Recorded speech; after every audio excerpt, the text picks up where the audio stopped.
자, 한 주일 잘 보내셨어요? 살기가 어때요, 요즘? 괜찮아요? 피곤하죠? 이제 한 달도 확 지났고, 시험 기간이 될 거고, 이제. 자,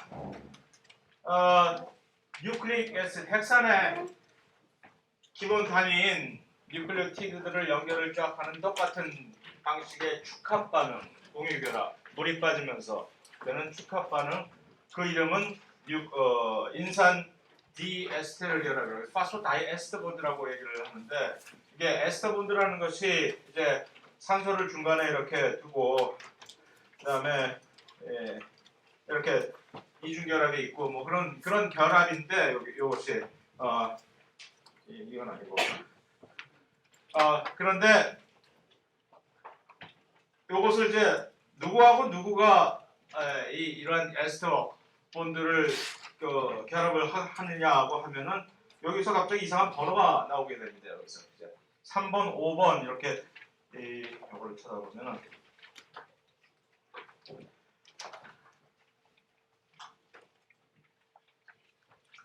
요 뉴클리오티드를 이제 구조를, 요것도 이제 ATP가 하나의 뉴클리오티드인데, 요걸 일단 무시를 하고서 여기서부터 무슨 번호가 1번인지 3번인지 그것을 우리가 볼 것 같으면, 각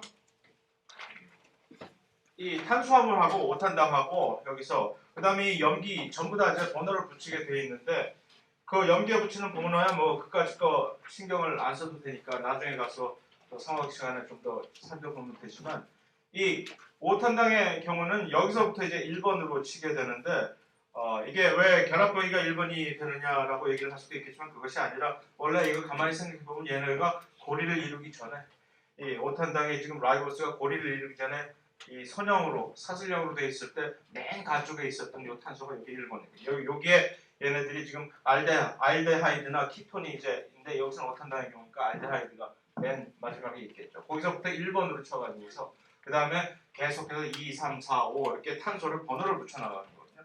그러면 그렇게 되니까 2번, 여기가 3번 탄소, 여기가 4번 탄소. 이렇게 4번 탄소에서 자기 이 하이드록실 그룹이 이쪽으로 가서 공격을 해서 이렇게 딱 결합을 해서 이게 고리를 만든 것인데, 그러니까 5번 탄소는 오탄당에서 5번 탄소는 그 결합에 참여하지 않고 이렇게 남아있게 되는 거죠. 그랬을 때 5번 탄소 부분에 이제 인산이 하나가 붙어 있는 것이, 그것이 뉴클리오티드의 기본 구조가 되는 거거든요.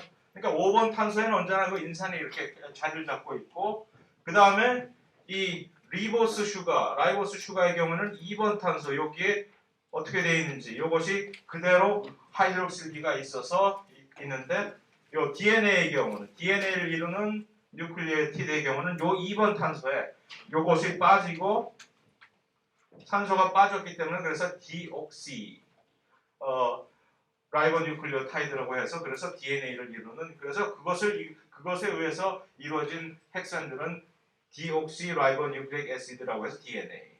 요 라이보스 슈가, 요 2번 탄소에 그대로 히드록실기, 산소가 그대로 있는 그런 뉴클리오티드를 가지고 이루어진 핵산은 그냥 라이보 뉴클릭 애시드에서 R, 라이보, N, A 그렇게 이름이 변해지는 거거든요. 어쨌든 여기가 이렇게 변해지고, 그럼 여기 2번 탄소, 이쪽이 3번 탄소란 말이죠. 그죠? 3번 탄소에는 RNA 뉴클리오티드건 DNA 뉴클리오티드건 둘 다 공히 이것을 반드시 지금 산소가 들어있는 이 하이드록시 그룹이 그대로 반드시 있다라는 얘기입니다. 그랬을 때 이제 번호가, 그럼 이제 3번하고 5번이 어떻게 되는지를 딱 우리가 알고 있겠죠. 5번 쪽에는 언제나 인산이 하나 붙어 있을 거고, 뉴클리오티드에. 3번 탄소에는 언제나 OH, 하이드록실 그룹이 언제나 분명히 있고, 2번으로 가면 그건 모르지. 케이스 바이 케이스. 2번이면 DNA 뉴클리오타이드일 경우에는 없고, 이 산소가. RNA 뉴클리오타이드는 있지만 분명히 3번은 분명히 다 가지고 있단 말이에요. 그랬을 때 요 인산 디에스테르 결합이라고 하는 공유 결합은 두 개의 뉴클리오티드 간에 이루어지는 결합이란 말이에요. 자기 혼자서 이루는 것이 아니라. 그랬을 때 한쪽 뉴클리오티드는 이것을 사용한다. 3번에 있는 3번 탄소에, 이것을 우리는 이제 프라임으로 보통 표시. 왜 이것을 그냥 번호도 아니고 프라임으로 표시를 하는지는 아까 여기서 이유가 있는 거죠. 이쪽을 벌써 번호를 그대로 다 부여를 해줬기 때문에 이 염기에다가 1, 2, 3, 4, 5, 6, 7, 8 했기 때문에 다시 이 당으로 넘어가서 번호를 붙이려니까 똑같이 중복이 될 수가 없잖아요. 그래서 이쪽은 그럼 프라임으로 쓰자 해서 이쪽 탄소는 1번, 2번, 3번 프라임으로 쓰는 건데 그냥 말씀을 드리는 거지만 물론 전혀 중요한 건 아니고 기억할 필요도 없는 거지만 그래서 이제 3번 프라임 하면 어딘지 대충 이제 기억이 감이 잡힌단 말이에요. 3번 프라임에 있는 탄소 그 탄소에는 반드시 이 OH 그룹이 있다고 얘기를 했죠. 그것과 5번 프라임 5번 프라임에 있는 탄소 그것은 반드시 인상기가 있으니까 이 둘 사이를 이제 연결시켜 주는 거거든요. 이 둘 사이에서 물 하나 빼낼 수 분명히 있겠지. 단순히 물을 하나 빼려면 한쪽에서 요걸 빼고 한쪽에서 요것만 빼면 되는 거니까 이 둘 중에서 어떻게 해서든지 이거 하나 못 빼겠어요? 분명히 뺄 수 있단 말이에요. 그래서 요거 빠지면서 둘 사이에 공유 결합을 이렇게 확실하게 그어주는 것을 인산 디에스테르 결합이라고. 왜 이것을 다이에스테르라고 얘기를 하냐면 이미 이쪽에 벌써 이렇게 에스테르 결합이 하나가 있기 때문에 에스테르 결합을 가지고 있는 친구한테 또 한 번을 에스테르 결합을 하나를 부여해 주는 것이기 때문에 인산 다이에스테르, 디에스테르 이중 결합이라고 이제 에스테르 결합이. 그래서 이름이 그렇게 붙여진 것인데 이것도 괜히 쓸데없이 알면 그냥 모르는 것만 못하지. 자꾸 이렇게 얘기를 설명을 해드리니까 하는 얘기고. 그래서 그렇다, 알았어, 그렇다는 얘기고. 그래서 자, 그것이 이제 두 개의 뉴클리오티드를 연결시키는 결합의 정체다 하는 것이고. 그런데 이제 핵산을 DNA의 경우에는 물론 RNA도 그렇지만 DNA의 경우는 이중사슬을 보통 이렇게 형성을 해서 유지를 하고 있잖아요. 그 이중사슬을 연결하는 그 결합은 무엇은 이제 수소결합으로 각각의 염기들 사이에 그 DNA 이중사슬이 염기들이 안쪽으로 이제 끼어 들어와서 있게끔 이렇게 되어 있기 때문에 한쪽 사슬이 이렇게 되어 있으면 또 다른 한쪽 사슬이 이렇게 있을 때 그 질소 염기들이 안쪽으로 서로 마주보고 있게끔 서로 되어 있기 때문에 그래서 그들 사이에 어떤 특이적인 수소결합이 있게 되면은 그러면 그것을 기반으로 해가지고서 또 사슬이 이렇게 끈끈하게 이렇게 딱 달려있는 그런 것입니다.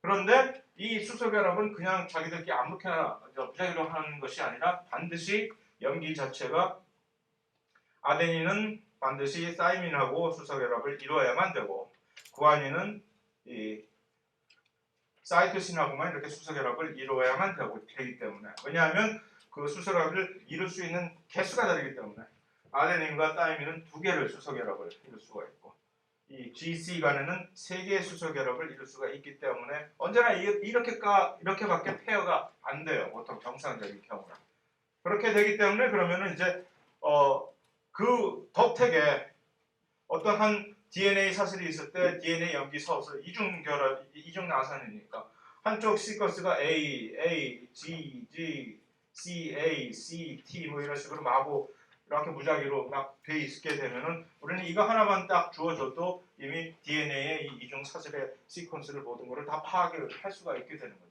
그럼 당연히 이 밑에는 자동적으로 그냥 TT, CC, GT, GA 뭐 하는 식으로 이렇게 알아볼 수 있다는 단어이고 그래서 쫙 나오기 때문에 완전 자동. 그래서 이제 그것이 아주 좋은 것이고 이런 식으로 각각의 서로 특이적인 A는 언제나 T와 G는 언제나 C와 이렇게 꼭 짝을 이루어야만 하는 수소결합을 짝을 이루어야만 하는 두 염기들 사이의 이러한 관계를 우리는 이제 그것을 상보적인 컴플리멘터리 베이스 페어링이라고 이제 이름을 짓게 되는 거죠. 이 컴플리멘터리 베이스 페어링을 이렇게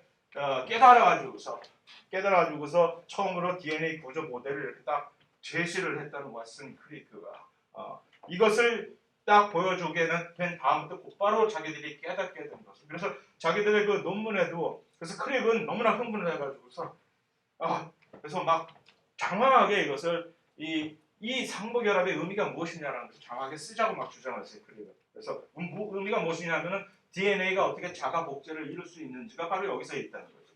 그러니까 두 개의 가닥이 딱 있으면 기존의 가닥이 있을 때 이것이 유전자로서 복제를 딱 할 때 각각의 이 상보적인 새로운 뉴클리오티드들이 중간에 끼어들어가지고 새로 이제 수를 불켜나가 버리면은 자동으로 셀프 레플리케이션이라는 자가 복제가 그래서 구현이 되는 것이니까. 근데 왓슨은 쿨하게 캄다운 하면서 왓슨은 한 10살이 어린데도 불구하고 그립보다 하면서 간략하게 한 줄로 그것을 딱 마무리를 하고서 그러니까 반 페이지짜리 논문이에요. 그게 딱 던져보니 그래가지고서 물론 그렇게 한 줄로 간략하게 얘기해도 모든 알만한 사람들은 다 알아듣지. 그러니까 이제 한 10년이 지난 뒤에 노벨상을 수상을 할 수가 있게 됐는데 그래서 이 상보결합이라는 것이 그렇게 그 크나큰 그런 심오한 의미를 가지고 있다라는 얘기죠. 또 한 가지는 이제 자 우리가 먼저 이제 그 포스포다이에스터 본드를 먼저 그렇죠 바라보게 되면은 이게 언제나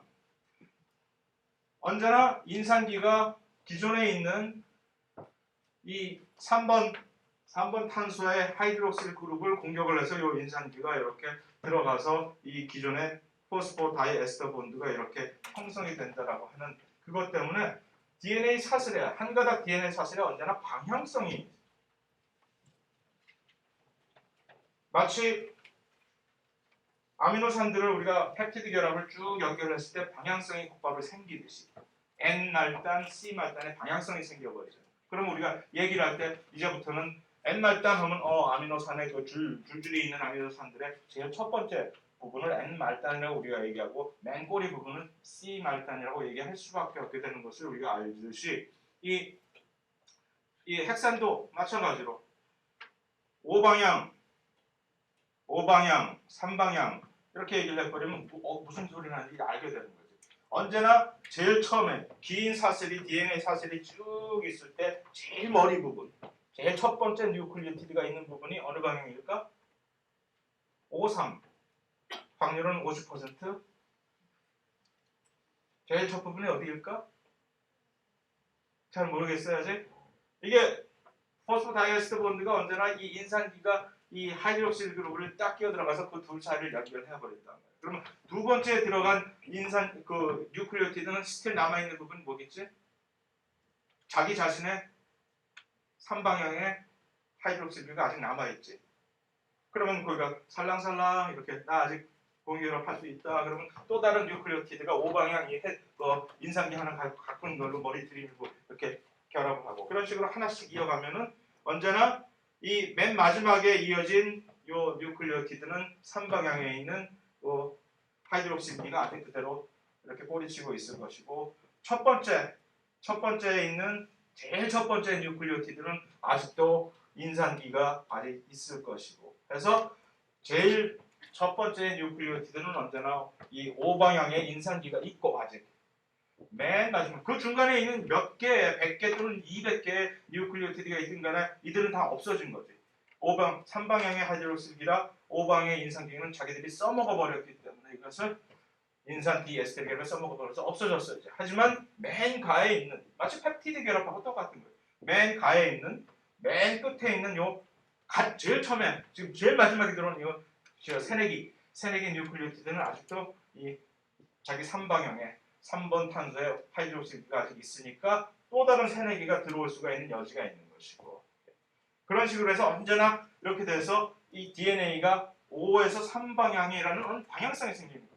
그러면 우리는 얘기할 때 어떤 DNA 사슬에 5말단에 5말단 하면 어딘지를 아는 것이고 3말단 하면 이제 어딘지를 아는 것이고 하는 그런 얘기를 할 수가 있다는 그런 방향성이 생겼다는 얘기고 두 번째는 이 사슬을 보면은 여기서 지금 두 개 이중 사슬을 이루고 있는 것을 가만히 보면 여러분들이 조사를 해보면 이것들이 어떻게 되어 있는지를 한번 금방 판단을 내릴 수 있어요. 어떻게 되어 있지? 한 사슬을 이렇게 보고 있으면 마치 또 한 사슬은 물구나무 서고 서로 있으면서 서로 손을 잡고 있는 그런 상황이라고. 누구 한 사슬은 엄청 힘들겠네요. 그런 식으로 서로 거꾸로 지금 바라보고 있는 요. 그러니까 이쪽은 지금 어떻게 되어 있냐면 이쪽이 5방향이고 이쪽이 지금 3방향으로 흘러가고 있는 지금 사슬이고 이쪽 상보적인 결합을 이루고 있는 컴플리멘터리 스트랜드 상보 사슬은 어떻게 되느냐 보세요. 지금 이쪽이 5방향이고 이쪽이 3방향이에요. 확인해 보시면 알겠죠. 서로 그렇게 거꾸로 이렇게 붙잡고 있는 거예요. 그게 그러지 않으면 얘네들이 정확한 사이즈로 수소결합이 안 돼. 왓슨 크릭이 이것도 역시 아주 기가 막히게 이 모드를 빌딩을 할 때 안 맞아 이게 서로 막 안 맞아 그러니까 딱 쿨하게 또 오더니 내가 마치 그 옆에 있었던 것처럼 얘기하네 본 것처럼 이렇게 확 뒤집어 버리죠. 영화에서 봤거든. 확 뒤집어 버려가지고 야 이러면 맞잖아. 그러니까 이것이 한쪽 사슬하고 한쪽 사슬 거꾸로 돌려버리니까 지금 딱 맞아 떨어지는 거거든. 그러니까 야 맞아 그렇구나 그러면서 이제 이렇게 될 수밖에 없어요. 얘네들이. 그것을 우리는 뭐라고 얘기하냐면은 역평행이라고 해서 엔티패러럴. 그래서 상보결합을 이루는 두 사슬이 서로 한쪽은 저 위에서 아래로 5방향의 3방향 흐르고 또 다른 한 사슬은 아래에서 위로 5에서 3방향으로 이렇게 흘러가고 있는 그러한 형상. 그것을 우리는 역평행이라고. 모든 DNA 이중 사슬은 그렇게 돼 있을 수밖에 없고 이 서로 간의 상보결합이 DNA하고 RNA 사이에 이루어질 수 있다고 생각하세요? 한번 생각을 해보세요. 지금 우리가 DNA끼리 두 DNA의 긴 핵산 사슬끼리 이렇게 상보결합을 지금 봤어. 근데 혹시 DNA하고 D하고 R하고 이런 사슬을 이렇게 이런 똑같은 수소결합에 의해서 한쪽은 DNA 사슬이고 한쪽은 RNA 사슬이 이렇게 이루는 것이 가능하다고 보십니까? Yes or no? Yes, no.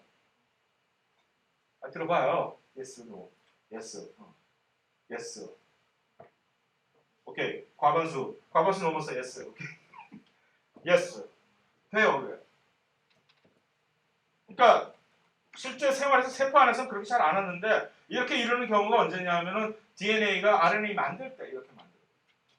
DNA 가지고 RNA 복제를 뜰 때 그런 식으로 서로 상복용 결합을 뚝 떠서 계속 이어가지고서 어느 정도까지 가면 이제 그만, 넌 이제 가, 너네 집에 가 하고 띄워버리면 RNA가 이제 세포질로 나오게 되는 것이고 RNA는 자기들끼리 또 그렇게 나중에 보면 알겠지만 이 자기들끼리 상복결합을 해서 RNA가 막 이상한 또 아래를 들고 이상한 형상을 자기 혼자 이렇게 막 이루게 되고 RNA도 사실 자기들끼리 이중결합을 두 개의 사슬을 이룰 수가 있는데 조금 화학적인 이유로 어떤 특별한 화학적인 이유로 그것을 별로 좋아하지 않아서 그럴 뿐이죠. 그래서 이런 상부결합 자체가 사실은 어떻게 보면 이런 거 비슷하지 않아요? 이게 뭐죠 이거? 태극마크라고 얘기를 하겠지만 이건 사실은 원래 우리가 주역에서 음양의 원리를 따오는 그것을 우리가 상징을 한다고 해서 우리의 태극 문양을 이게 음양의 이게 음양, 인양이라고 영어로는 얘기하는데 그 원리를 얘기하는 건데 이건 내가 괜히 고하는 거 쓸데없는 얘기한 게 아니라 누군가가 옛날에 내가 십몇 년도 전에 어떤 영어 논문에서 보고 있는데 그 미국 사람이 자기가 그렇게 생각을 하는 거지. 이 엔티페레를 역평행을 DNA 역평행을 이 태극 문양을 이렇게 딱 보여주면서 같이 얘기를 하더라고. 신기한가 봐 자기도. 이 주역에서 이렇게 모든 우주의 발단이 이제 음과 양에서 시작이 됐다라고 하는 것 자체가 마치 이 두 개의 음양이 그냥 반쪽으로 이렇게 돼 있지 않고 마치 DNA 두 사슬이 서로 이렇게 거꾸로 물고 있는 것처럼 자기한테 보였나 보지. 그래서 그것도 그럴듯하다 해서 그다음부터 나도 이것을 계속 써먹고 있는 그런 시점인데 자 어쨌든 그것이 그렇게 돼 있고 수소결합과 그래서 이 인산 D 에스터 결합의 두 가지가 DNA의 이중 사슬을 각각 하나는 길게 이루게 하는 또 하나는 각각의 염기들을 이용해 가지고 상보결합을 해서 이중 사슬을 이루게 하는 두 가지의 결합으로 작용을 하고 있다라는 것이 골자가 될 것이고 자 이제 그러면 뉴클리오티드를 봤는데 기본적인 뉴클리오티드에 관해서 RNA를 이루는 것, DNA를 이룰 수 있는 것들을 대충 살펴봤잖아요 이제. 근데 혹시 그거 말고 또 다른 이상한 분들은 없나? 뉴클리오티드 중에서 했을 때 가장 대표적으로 좀 뉴클리오티드이긴 한데 조금 약간 파격인 좀 치는 친구들은 고리형 뉴클리오티드라고 해서 나중에 보게 될 거예요. 이거. 사이클릭 AMP, 사이클릭 GMP 따위 이런 것들은 고리형이라는 얘기는 뭐냐면 얘가 원래 인산이 그냥 쭉 뻗어 있잖아요. 그런데 얘가 어떻게 고리를 이뤘지? 지가 스스로 셀프로 자기의 5번 탄소에 있는 이 인산이 3번 탄소의 셀프 탄소 3번에 있는 하이드록실비하고 지금 포스포 다이에스터 본드를 지금 결합을 해버린 거예요. 보통 포스포 다이에스터 본드는 두 개의 뉴클리오티드끼리 이렇게 결합을 하잖아요. 근데 지금 혼자 스스로 이렇게 고리를 만들어 버리면 이것이 우리는 고리형 뉴클리오타이드. 이 사이클릭 AMP라고 하는 것은 엄청나게 중요한 여기저기서 마구 이름이 튀어나오게 되는 나중에 이 세포 소위 말하는 신호 전달 같은 것을 할 때 세포질 안에 이 사이클릭 AMP들이 이렇게 기다리고 있다가 어떤 특정한 신호가 세포막에 떨어지게 되면은 그들이 알아서 알았어 하고 신호 접수해서 이제 밑에 신호를 전달해주는 그런 역할을 해주는 신호 전달자들입니다. 그래서 우리는 이것들을 2차 세컨더리 신호 전달 메신저라고 얘기를 하는데 어쨌든 거기에 대한 자세한 기자회견 나중에 기회가 되면 보게 되겠지만 이러한 고리형 뉴클리오티드들이 그런 뉴클리오티드다라는 것을 첫 번째, 두 번째는 어디다 써먹느냐? 얘네들이 고리형으로 만들고 있으니까 우리 핵산에 끼어들어갈 수는 없는 노릇 아니에요. 이렇게 따로 어떤 목적이 있다라고 하는 거. 또 한 가지는 곧 보게 될 NAD라든가 NADP라든가 하는 요게 수소가 들어가면 이제 NADH가 되고 요게 수소가 들어가면 NADPH가 되고 이런 것들이 이제 곧 세포호흡, 유기호흡이나 광합성을 배울 때 이런 친구들이 평하고 튀어나오게 되는 이름이 얘네들이 뭐냐 정체가 절대 외울 필요는 없고 그냥 한 귀로 한눈으로 보고 한눈으로 그냥 흘려버릴 얘기이긴 하지만 이게 사실은 이거 역시 뉴클리오티드라는 얘기죠. NAD 이름이 그냥 니코틴 애마이드 다이뉴클리오타이드라는 풀 버전 네임을 가지고 있지만 뭐 이 기억하고 싶지도 않고 어쨌든 나중에 이제 NAD 무슨 NADP, FAD 그런 것들이 나왔을 때 걔네들이 뭐야? 그거 역시 하나의 뉴클리오티드의 일종이다라는 얘기죠. 여기서의 이들은 무슨 역할을 하느냐 하면은 전자 전달을 해요.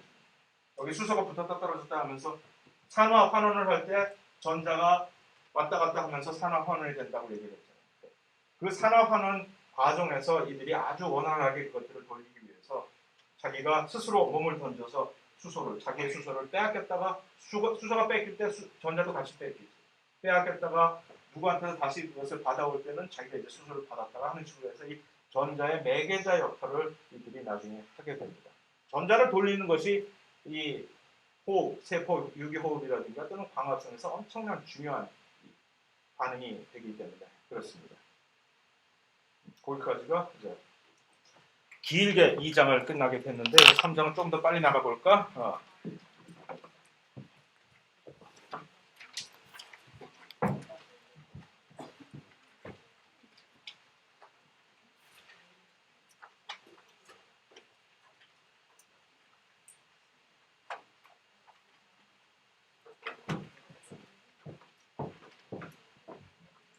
또 지난 시간처럼 이렇게 쪽지를 돌리는데 똑같이 해보니까 좋더라고. 쪽지에다가 지난 시간처럼 수업이 끝난 다음에 가장 인상이 깊었던 어떤 내용 하나를 그림으로 그리시는데 여러분 이제 안 되고 그림만 그리지 말고 지금부터 그게 아니라 또 한 가지는 부탁드리고 싶은 것이 수업을 하면서 이 시간 내용 중에서 궁금한 잘 모르겠는 거 질문이 있다면 질문 이건 잘 모르겠어요 라든가 또는 알긴 아는데 이거보다 조금 더 알고 싶어요 이 부분은 라든가 하는 그런 질문이 혹시 있으면 그걸 같이 써주시면 감사하겠습니다. 그러면 이제 읽어보고 다음 시간에 내가 뭘 설명했는데 전부 모르겠다네 그럼 다시 그것은 나가면 되는 것이고 하는 저한테 아주 도움이 되는 내용이니까 뭐 일석이조로 이렇게 하는 것이 좋을 것 같아요. 그래서 조금 수고스럽지만 그것을 좀 부탁을 드리고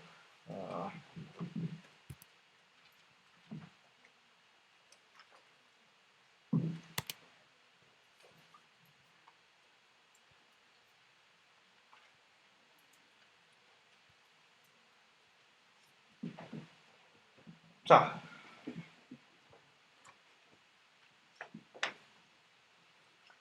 이제 이 챕터는 세포의 구조를 특히 이제 목적이 무엇이냐면은 진핵세포의 그 세포 안에 있는 오밀조밀한 요즘 실제 레알 진핵세포의 모습인데 왜 이렇게 이상한 기기면 색깔들이 있는 거지? 일단 뭐 이상하고 이 안에 뭐 이렇게 지저분하게 있는 거 뭐지 이거? 넌 왜 이랬어? 아니야 이러면 안 돼. 그러지 마. 뭐지? 뭐 이런 것일 것이고 그래서 진핵세포 안에 그 소위 말하는 많은 잡다한 것들에 대한 구조와 기능을 살펴보는 것이 하나의 목적이고 두 번째는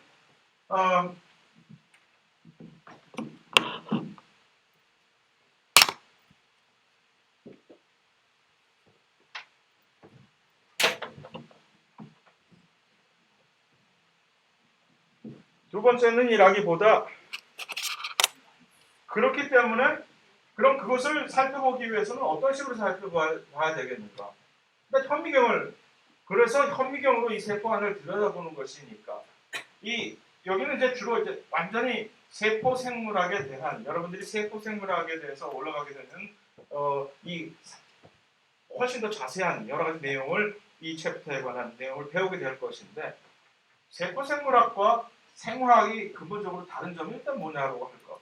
어떻게 다를까라고 일단 혹시 궁금해하면 생화학은 생화학자들은 근본적으로 접근 방법이 무조건 부셔버리는 거예요. 어디에 대해서 어떤 질문사항이 있어 그 질문사항을 수행하기 위해서 그것을 정제를 해야 돼. 그 목적을 이 분리하고 정제하기 위해서 일단 전부 믹서로 갈아엎고 그 다음에 자기의 목적을 아주 순수하게 퓨리파이 해가지고서 거기서 시험관 안에서 여러 가지 반응을 해보고 하는 것이 생화학자들의 접근 방법입니다. 그러니까 일단 쪼개고 보는 거지 생화학자들은 질문생이. 그런데 세포 생물학자들은 아니야. 일단 살리고 봐.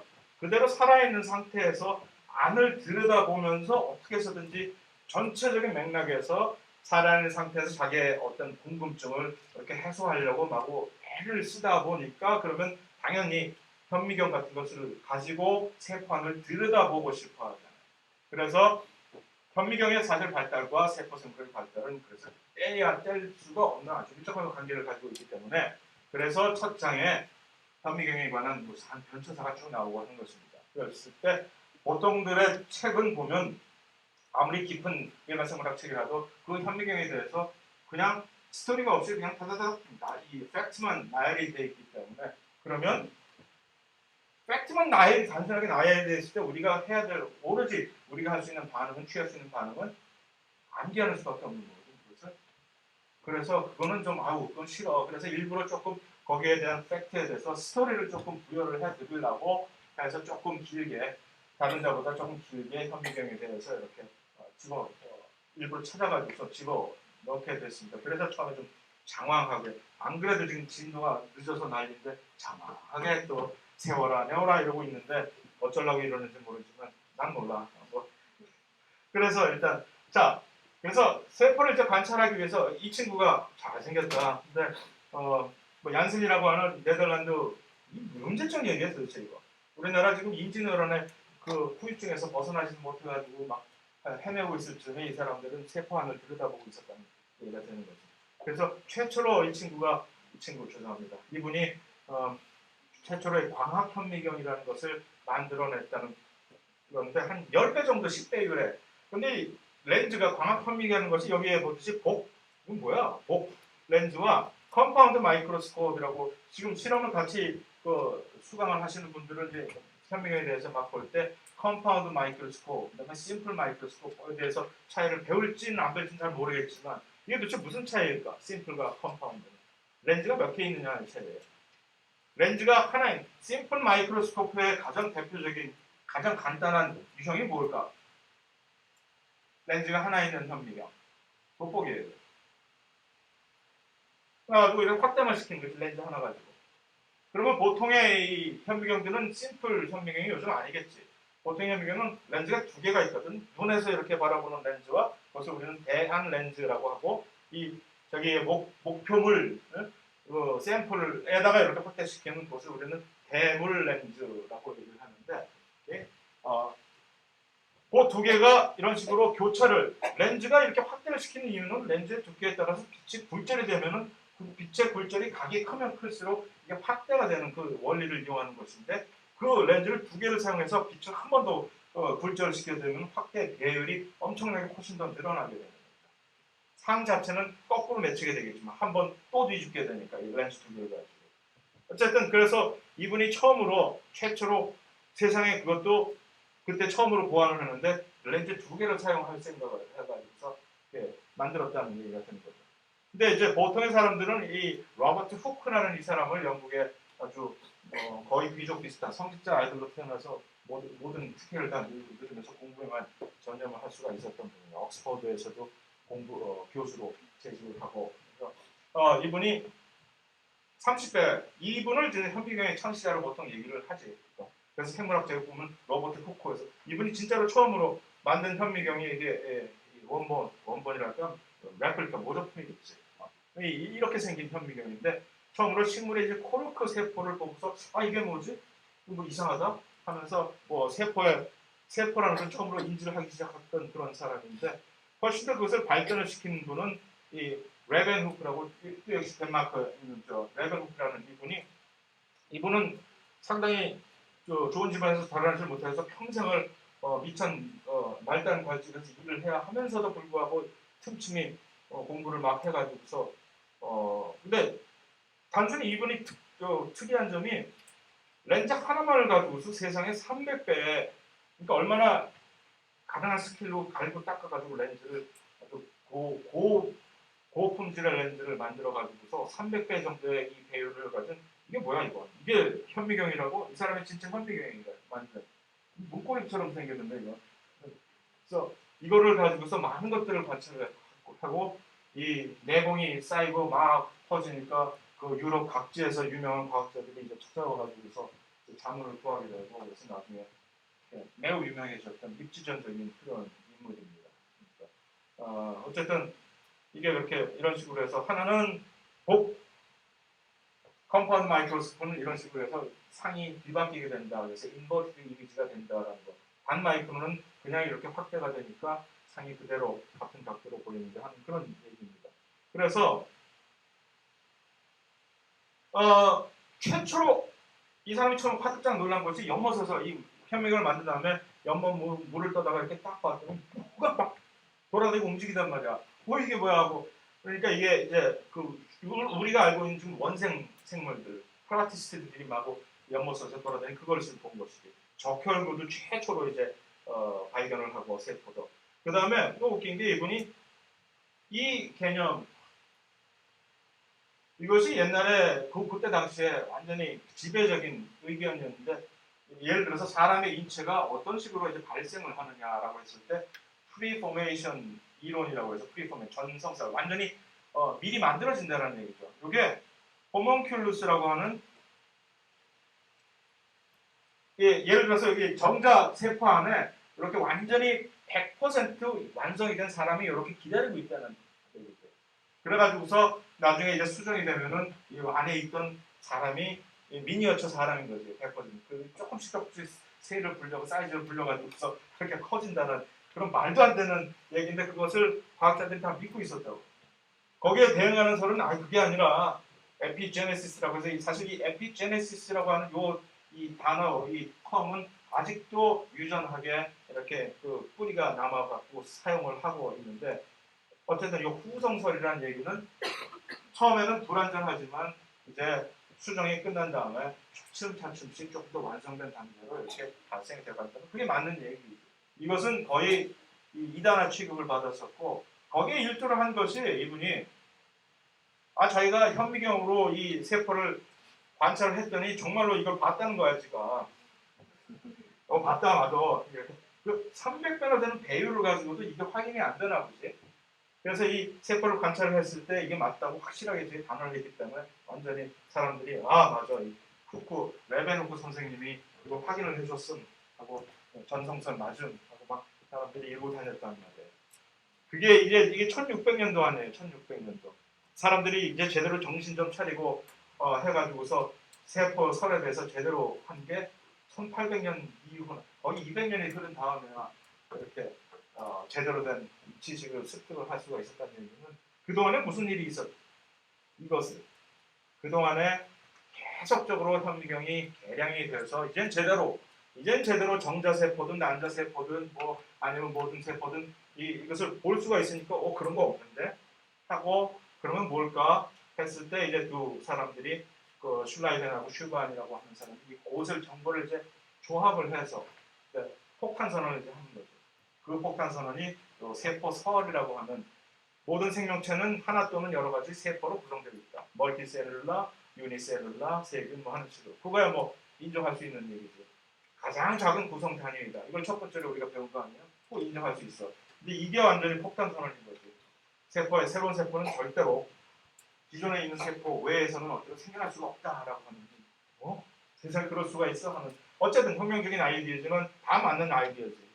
그것을 처음으로 이제 하고 그 다음부터 현미경이 엄청나게 획기적으로 이 기능이 발달을 해왔다라는 얘기입니다. 그래서 대체적으로 실험실에서 보통 쓰는 현미경이 이렇게 돼 있는데 이것이 약간 두 개의 렌즈를 가지고 있으니까 눈을 가지고 접안을 하는 10배의 보통 접안 렌즈와 이쪽 부분에 이제 표본을 확대를 시킬 때 보통 현대 현미경들은 여기다가 3-4가지의 쌍의 렌즈를 돌려가면서 이렇게 구성을 하잖아요. 그래서 요것 때 요것이 페어가 되면은 200배, 뭐 요것 때 요것이 하면 500배 하는 식으로 이렇게 배율이 달라지잖아요. 그래서 요것이 끽해야 그런 식으로 해서 최대한으로 배율로 이렇게 이 현대 광학 현미경을 가지고 늘릴 수 있는 배율이 그러니까 한 1500배쯤 올라갈 수가 있겠죠. 그죠? 그래서 모든 이 컴파운드 마이크로스코프들은 인버리드, 도치된 이 상을 가지고 우리가 거꾸로 된 상을 지금 보고 있다 하는 그런 얘기이고, 자, 광학 현미경에 이제 이 광학 현미경을 우리가 사용을 해서 표본을 볼 수 있게끔 해주는 이것은 가시광선, 비지블 라이트를 꼭 써야만 되는 겁니다. 해상도라고 하는 것은 무엇이냐면은 이것이 해상도입니다. 예를 들어서 자를 가지고 이 자를 현미경에서 확대를 시켜서 이렇게 볼 때 두 개의 눈금 사이를 완전히 이게 블러 해가지고 힘에서 두 개의 눈금 사이의 간격을 구분을 할 수가 없는 지경까지 이르게 되면 그것이 해상도의 끝까지 가는 거지. 해상도라는 것은 두 개의 분리된 하나의 물체를 분리된 물체로 인식을 할 수 있다는 그것의 레졸루션이라고 하는 해상도거든. 확대를 시키면 시킬수록 이 해상도가 이제 컴프로마이즈가 되는 거지. 확대시키는 건 좋은데 어느 정도까지 확대시키면 이게 얘하고가 구분이 안 될 정도의 크기까지 되는 그것이 어느 길이냐 하면은 이 광학 현미경을 쓸 때 200 나노미터, 200 나노미터는 도대체 어느 정도야? 이거 엄청나지 물론.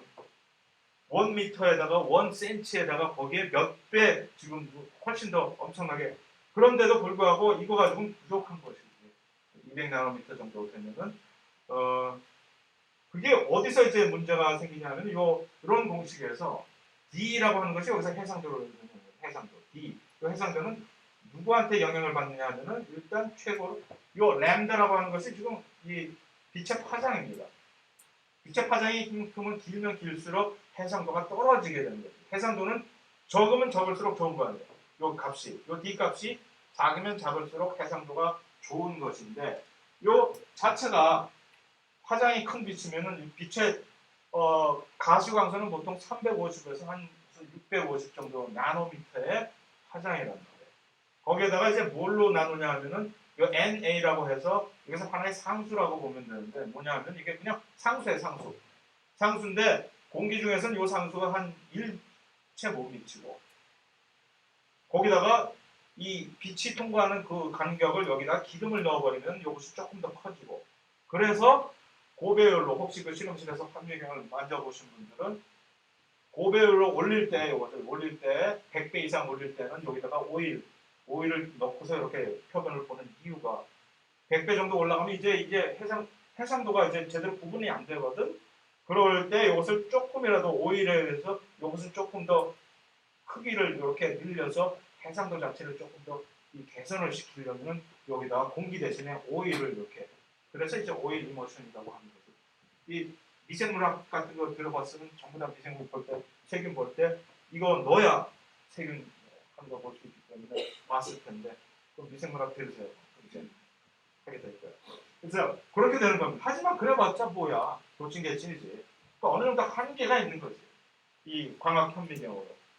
어쨌든 광학 현미경을 우리가 누릴 수 있는, 즐길 수 있는 것들 이런 것들이 그래서 일단 광학 현미경에서 여러 가지 또 장난을 조금 이렇게 이 해상도를 높이기 위해서 예를 들면 똑같은 현미경이지만 약간의 기술적으로 이렇게 장난을 치면은 이 페이스 자체를 약간 틀려지게 해서 컨트라스트를 그러면 위상차가 나와서 같은 지금 샘플이지만 약간 훨씬 더 구분을 하기가 쉽게 정도 할 수가 있고 여기다가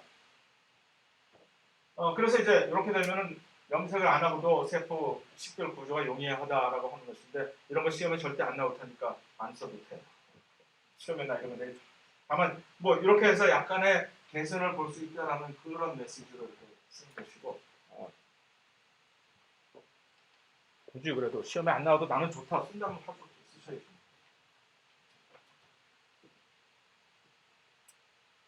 그리고 자 이제 표지에서 본 장애 표지에서 본 뭐야 이거 도대체 왜 갑자기 여기저기 7빛과 무지개 색깔이 섞어서 나는 거냐 하는 것이 이런 형광현미경에서 광학현미경을 가지고서 여기다가 특별한 광원이 가시광선이 아니라 거기다가 덧붙여가지고서 레이저를 쏘가지고서 이 특별한 화장을 줄 수 있는 여러 가지 레이저 광원으로서 형광이 뭔지를 먼저 알아야지. 형광이 뭐야? 형광이 뭐죠? 왜 무엇을 우리는 형광이라고 얘기합니까? 형광을 내는 뭐 어디서 형광을 내는 살아있는 물질 본 일 없어요 혹시? 반딧불. 요새도 한국에서 반딧불 보이나? 하여튼 맞아. 형광을 내지. 그 다음에 뭐 형광이란 뭐냐 하면은 특정 파장의 빛을 이렇게 흡수를 딱 한 다음에 어떤 물질이 그것을 갑자기 다른 파장으로 내뿜게 되면은 그 대신 자기가 받아들인 그 파장보다 훨씬 낮다니까 더 긴 파장으로 내보내야만 되는 거죠. 이게 에너지가 빛의 파장이 낮을수록 에너지가 높기 때문에 어느 정도 에너지를 받았다가 이것을 내뱉을 때는 그거보다 훨씬 더 자기가 받은 것보다 더 많은 에너지를 내뱉을 수는 없기 때문에 그래서 이만큼 받았으면 다른 예를 들어서 보통 그래서 파란색 쪽의 광선을 받게 되면은 초록색이나 빨간색 쪽의 광선으로 색깔이 변해갖고 이렇게 뿜게 되는 형광이. 그래서 왜냐하면 저쪽으로 갈수록 파장이 이제 저쪽 초록색, 노란색, 빨간색으로 갈수록 훨씬 파장이 길어지면서 에너지가 훨씬 더 떨어지게 되는 겁니다. 이것이 보통 천연적으로 있는 형광의 특성입니다. 형광은 왜 생기냐 하면 어떤 특정한 케미칼이 화학 물질이 그런 식으로 형광을 흡수해 가지고 발산할 수 있는 능력이 있습니다. 그것을 우리는 플루오로포라고 발색단이요. 플루오로포라고 해서 형광 발색단이라고 얘기를 하는데 그것을 가질 수 있는 그런 능력을 가질 수 있는 특정한 화학 물질들이 있어요. 아주 작아. 보통 고리 구조를 가지고 있는 특정한 고리 구조를 가지고 있는 유기화학 물질은 형광을 낼 수가 있어요. 그래서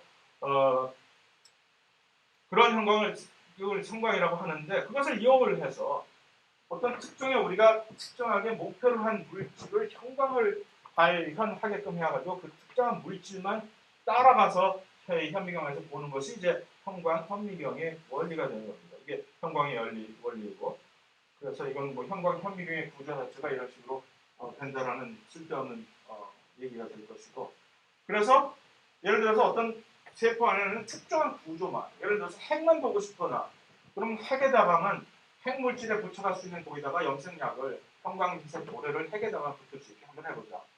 그러면 핵만 어떤 특정한 색깔로 이렇게 나오게 되면 어떤 세포가 딱 있는데 깜깜한 데서 아무것도 없는데 여기에 파란색으로 빛는 거지 여기는 핵이구나 하고 알 수가 있는 거고 또는 훨씬 더 나아가지고 내가 특정하게 연구를 하고 싶은 어떤 단백질이 있다라고 할 때 그 단백질에다가만 형광을 염색을 한번 해보자.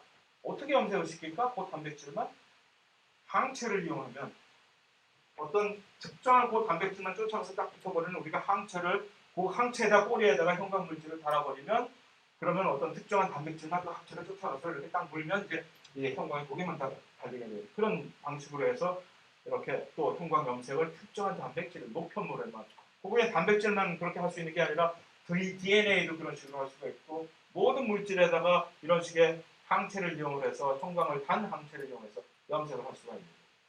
뿐만 아니라 자체가 형광을 내는 어떤 단백질을 이용해서 그것을 하나의 그것과 자기가 공부를 하고 싶어하면 그 단백질을 같이 이렇게 융합을 시켜가지고서 그러니까 형광 단백질 퓨전이라고 하는 기법을 요즘 아주 잘 많이 써요.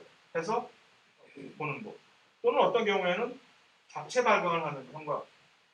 자기가 스스로 그냥 어떤 특정한 파장의 빛을 쬐주면 지가 알아서 그냥 자체 발광을 하거든요. 그것들 이용을 해가지고 예를 들어서 이 똑같은 지금 현미경 사진이 있는데 그렇게 했을 때 그 형광을 할 수 있는 현미경으로 같이 보면 여기서 처음에 봤다가 위상차로 돌렸다가 형광으로 딱 이렇게 돌리면 이렇게 빨갛게 얘가 왜 이렇게 빨갛게 되냐면 이것이 자가 형광이 되는 거거든요. 영록소들은 저기 그린으로 보이는 이유가 자기들이 특정하게 그 빛을 받아가지고 특정한 파장으로 형광을 내는 그 영록소들이 있어가지고 그것을 우리는 자가 형광이라고 해서 오토플로레센스라고 해요. 그래서 이것 때문에 사실 식물을 형광혁명에서 이걸 막 보려면은 이것 때문에 골치를 이것들이 원래 그러니까 자체가 형광을 있기 때문에 이거 어떻게 해결해야 나의 목표를 이제 특히 이제 빨간색 계통은 쓸 수가 없는 거지. 이것 때문에. 그래서 아주 골칫덩어리인 자체 형광, 자가 형광. 자, 이런 식으로 해서 세포를 이것은 동물의 아주 대표적인 그 파이브로블래스트라고 하는 섬유 세포라고 하는 이 결합 조직 세포인데, 그럴 때 보면서 다른 식으로 이렇게 형광 아까 얘기했듯이 핵은 특정한 형광 염색으로 핵만을 염색시킬 수 있는 형광 물질을 사용하고 이 안에 있는 이것들이 뭐야? 얘네들이 요 다음 장에서 보게 될 세포 골격을 요 다음 장이 아니라 이 장에 있나? 세포 골격들을 각각의 다른 종류의 세포 골격 단백질들을 다른 형광 물질로 염색을 딱 해가지고서 보면 그들이 어떻게 지금 깔려 있는지를 구분을 해서 볼 수가 있는 거죠. 이런 식으로 할 수가 있다라는 거죠. 그래서 형광 염색을 이런 식으로 한다. 오케이, 알았어. 좀 더 재미있는 것은 이런 식으로 해파리죠? 해파리가 지금 형광을 낸단 말이에요. 이 해파리가 내는 형광이 어떻게 낼까? 지금 형광 물질을 이렇게 발현하는 단백질, 형광을 스스로 이렇게 만들어내는 단백질 유전자가 해파리한테만 있거든. 그래서 어떤 특정한 파장에서 해파리는 이렇게 뽕뽕 하고 내는데 이것을 훔쳐왔어 이제 사람들. 그 해파리를 뒤에서 잡아가지고서 해파리 유전자, 그 형광 유전자를 꺼내가지고서 그 다음부터 우리가 쓰자 이거. 그래서 이 이름은 그 유전자의 이름이 단백질 이름이 그린 플로레센스 프로틴이라고 해서 그냥 GFP라고 이렇게 좀 얘기를 하는데 그걸 가지고 전부 이제 요걸 가지고 여기다가 자기가 원하는 단백질하고 같이 퓨전을 시켜버리면 세포 안에서 요 형광이 그대로 자기 단백질에서 이렇게 발현이 되겠죠. 그 원리를 이용을 해서 GFP를 이용을 해서 막 이런 장면들을 치고 있어요. 그래서 그 아까 얘기한 그 GFP 단백질을 어떤 특정한 G 전체에서 발현되는 단백질하고 퓨전을 딱 시킨 다음에 이렇게 형광을 쬐면 얘네들은 그러니까 대조군이겠지. 그 단백질이 발현이 안 되는 G들은. 그 다음에 또 여기하고 여기에서만 발현이 되는 단백질에다가 여기가 딱 형광되고 G 갖고 장난치면 자꾸 안 되지. 뭐 이런 세포 내에서만 그렇게 할 수 있는 것이 아니라 이제 올게니즘 내 자체에서도 이런 식으로 형광 단백질 GFP를 이용해서 이렇게 막 동식물 공이 세균 어디서든지 다 쓸 수가 있는 이 GFP의 이 파워 여기다가 무조건 아무거나 퓨전을 시켜가지고서 자기가 원하는 단백질을 여기다 같이 그러니까 YFG라고 합시다. Your favorite gene YFG하고 GFP를 딱 퓨전을 시킨 이것을 발현시키면 Your favorite gene이 어디로 가는지를 그대로 형광으로 추적할 수가 있는 이 파워풀한 테크닉 이 더 파워풀해진 이유가 돈이 있는데 사람들이 가만히 있을 리가 있습니까? 회사들이 형광이잖아요. 이건 형광. 형광은 뭐라 그랬죠? 화학 물질이라고 해서 어떤 고리 구조를 가지고 있는 화학적인 물질 그것을 이렇게 유기화학적으로 이렇게 변형을 시키면 색깔이 달라지는 거죠. 파장이. 그래서 처음에 원래 오리지널 형광이 요랬었는데 색깔이 이것의 버전 A, B, C, D, E, F가 나와서 쭉 해서 이제는 모든 8색조, 9색조, 12색조의 형광이 이런 식으로 이 GFP를 베이스로 한 형광이 다 어베일블하니까 여러분은 돈만 가지고 오시면 됩니다. 그래서 돈 주고 이걸 사와서 이렇게 여러 가지 멀티 컬러로 한꺼번에 염색을 해서 할 수 있는 이런 반응이 크니까 사람들이 할 수 없다. 이 사람한테도 노벨상을 줘야 되겠다. 그래서 처음에 GFP를 발명한 사람한테도 쓸때 너 돈을 많이 벌겠지만 그동안에 그래도 노벨상을 또 줄게 하고 그래서 그런 자 형광 물질을 가지고 이런 식으로 특히 GFP 같은 형광 물질 염색을 이 염색을 할 경우에는 염색을 하는 과정에서 세포를 이렇게 손상을 시키면 죽여야 될 수도 있어요. GFP 같은 걸 쓰게 되면 훨씬 좋은 것이 있고 완전 진짜 라이브로 살아있는 세포에서 그 살아있는 세포가 자기 스스로 단백질 발현을 한 것 후에 이것을 따라가는 추적을 할 수 있기 때문에 그것이 큰 장점이 된다라는 얘기예요. 거기에다가 색깔까지 이렇게 다양하게 있으니까 좀 좋아요. 그래서 뭐 별의별 짓을 다 할 수가 있어요. 그래서 세포가 분열하는 순간에 중앙에 있는 이것과 막 염색체화를 따로따로 염색을 해가지고서 세포들이 어떻게 분리를 하는지를 이렇게 막 보는 그런 것들. 그래서 하다가 이제 조금 더 욕심이 생긴 거거든. 야, 이게 형광이 다 좋은데 강도를 주고 다 좋은데 해상도가 형광이 이렇게 발현이 되니까 이게 빛이 이렇게 산계라는데 해상도가 떨어지잖아. 이거 좀 어떻게 할 수가 없을까? 그래서 나온 것이 콘포칼이라고 하는 책에서는 콘포칼 현미경이 무슨 광학 현미경의 하나의 다른 변종인 것처럼 이렇게 나오는 경우가 있는데 그게 아니라 이 콘포칼이라는 것은 반드시 이 형광 현미경에 대비되는 형광 현미경의 하나의 개선된 버전일 뿐입니다.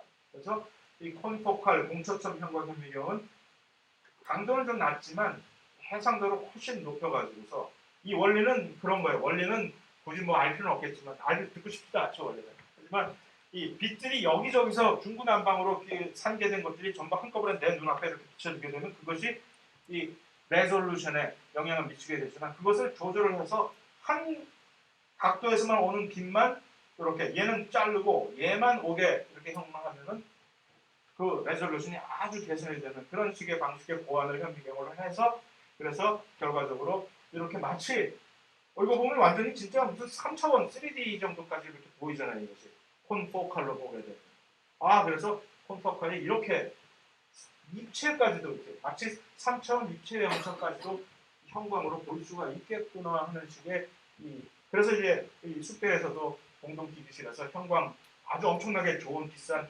이 콘포칼 형광 현미경을 공동 재를 사용을 해가지고 사람들이 그것을 이용을 해가지고 이런 엄청난 이미지들을 막 만들어내고 있습니다.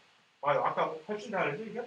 이 콘포칼로 만들어서 하면 완전히 뭔가 근데 입체적으로 훨씬 깨끗하게 보이게 되죠. 자,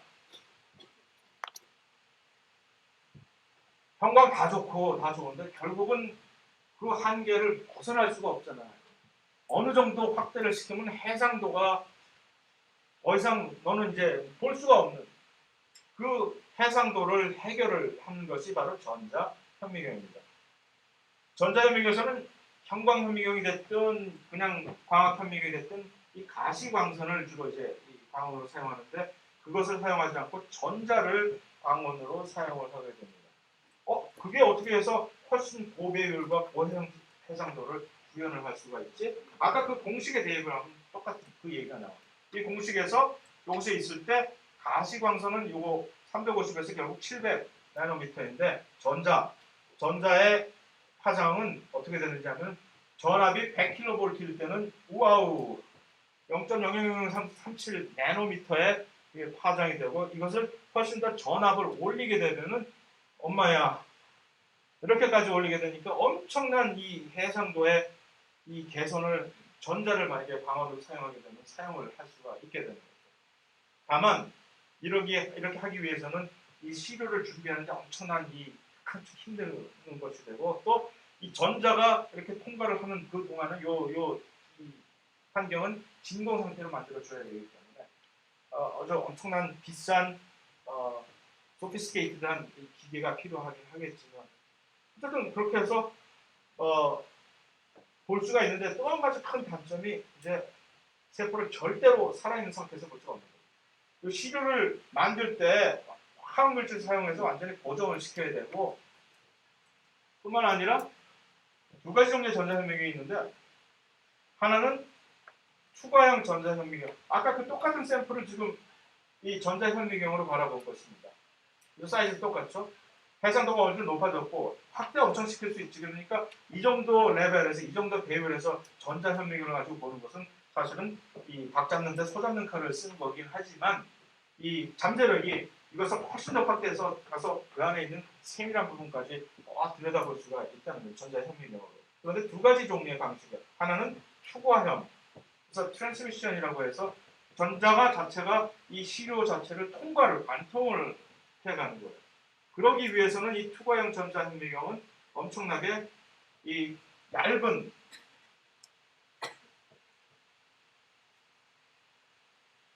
시료 자체가 매우 얇은 두께로 1 마이크로미터보다 얇게 이렇게 만들어야 돼요. 그거 하려면 아주 재밌어요. 힘들겠는데. 나도 옛날에 해봤는데 1 마이크로 두께로 샘플들을 쫙 만들어가지고 이제 전자현미경에다 놓고 이제 바라보게 되는 그러한 것인데, 어쨌든 이 투과형 전자현미경은 엄청나게 해상도가 높고, 예? 그렇게 하지만 단점이 이런 식으로 준비를 하는데 엄청나게 시간이 걸리고 2차원 흑백 영상밖에 만들어내지 못하고, 그래서 뭐 일반적으로 그 투과형 전자현미경으로 뭐 어느 정도 선까지 볼 수 있는 거야. 세포 안에 직접 모든 오밀조밀한 이 오가넬들의 작은 알갱이까지 다 볼 수가 있게 되는 이런 얘기가 되는 거죠. 두 번째 방식의 전자현미경은 스캐닝이라고 해서 주사 전자현미경인데, 이것은 전자가 이렇게 투과를 하는 그것에 의해서 영상을 만들어내는 것이 아니라 전자가 충돌을 해가지고 왜 때려? 전자가 여기 어떤 물체를 딱 때리지 그럼 왜 때려 하면서 승질나서 자기가 이 시료가 전자를 발생하게 됩니다. 화가 나서. 그 전자를 잡아가지고서 이렇게 2차적인 세컨더리 전자에 의해서 영상이 만들어지는 것인데, 그러려면은 이 전압을 약간 낮은 전압을 써야 되기 때문에 그럼 해상도가 약간 떨어질 수밖에 없죠. 하지만 이게 아주 이게 뭐 이런 좋은 게 보이는 거예요. 아까 본 추가형 전자현미경처럼 완전히 이제 단면적인 2차원적인 영상이 아니라 이게 지금 여러 가지 꽃가루들을 표면이 이렇게 쫙 보이는 건데 완전 3차원 영상이 보이잖아요. 이건 뭘까? 파리털이에요. 파리털이 이렇게 한 그 정도 세밀한 영상들이 3차원적으로 딱 보이게 되는 그것이 이제 투과형의 이 단점을 커버한 주사형 전자현미경의 좋은 장점입니다. 그래서 이거 얼마나 이뻐? 적혈구와 백혈구가 동시, 이거 진짜 실제 사진이라고. 이것을 혈관을 이렇게 딱 혈관의 단면을 잘라고, 여기 혈관벽이고 이게 적혈구, 백혈구. 아니 흑백 영상이라면 전자현미경들은 결국 전부 흑백 영상밖에 못 만드는데 어떻게 이렇게 예쁜 컬러가 나왔어? 컴퓨터가 딱 보고서 알았어 하고 피가 나가서 딱 변조를 해주면은. 그래서 이제 뭐 무슨 흑백 영상에 대한 한계도 없고 무궁무진하게 발전을 할 수. 다만 라이브 샘플은 못 본다. 죽어 있는 샘플만을 보고. 그 다음에 샘플을 그렇게 만드는 과정에서 그렇게 여러 가지 소위 말하는 아티팩트라고 하는 이상한 오염 때문에 생긴 실제 현상이 아닌 것인데 생긴 아티팩트가 생길 수 있는 여지가 많다. 그런 점이 있는 것일 뿐이죠. 이 시간이 안 가지 이렇게 오늘은 좋아. 책에도 나와 있는 이건 또 새로운 기법이야. 이거 역시